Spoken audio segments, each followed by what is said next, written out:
The world of 1914, a time of modern technology, culture, and fashion. Truly the height of civilization. Let's have a war. Everyone knew a big war was coming. France wanted some stuff back that Germany had taken from it. Germany wanted to take more of everyone's stuff. These two empires thought they were really cool, but lots of different people who lived there didn't think it was so cool. And some of them had even been declaring independence with help from Russia. Everyone was talking about each other behind each other's backs, through the fact that military technology had come a long way since the last major war, and suddenly everyone was pretty eager to beat each other up. In this area of Austria-Hungary live some Serbs and Bosnians who hated living in Austria-Hungary. So the Austro-Hungarian Archduke Franz Ferdinand goes there for a nice drive in an open-top car with his car's route published in advance. And that went just about as well as you'd expect. Some assassins were waiting for him along the way and threw bombs at his car, but they missed and blew up some officers behind him instead. So the Archduke goes into hiding, leaves Sarajevo, and the whole war never happens.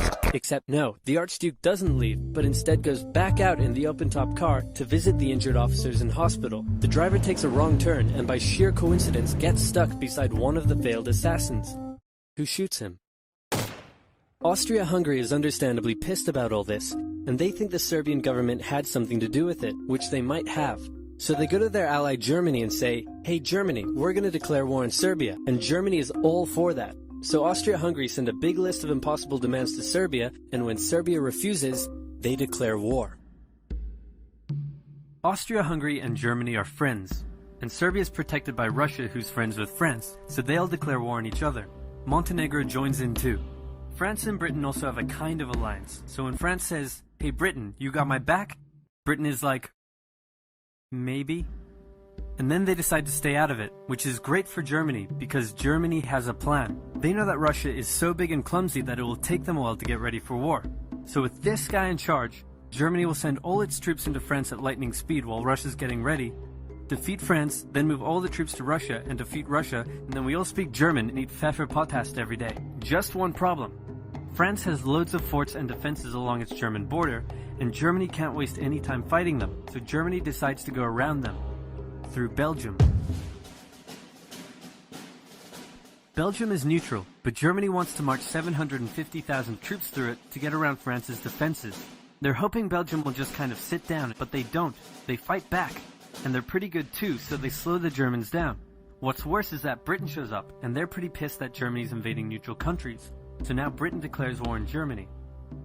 So Germany push on through Belgium and commit some atrocities along the way.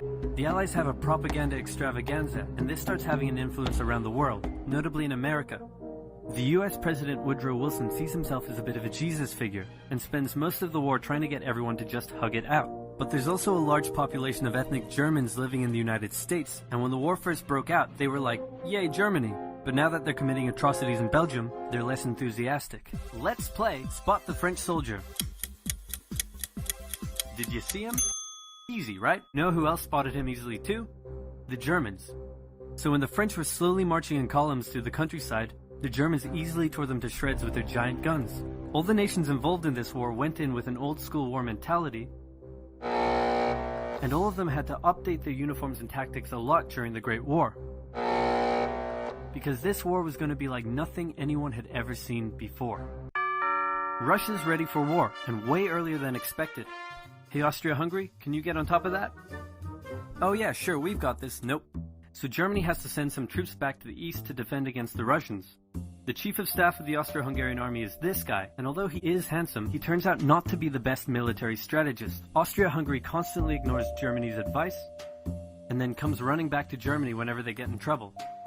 Austria-Hungary even gets kicked by tiny Serbia, who repels all their invasion attempts at the start of the war. It's better news for Germany in the north though.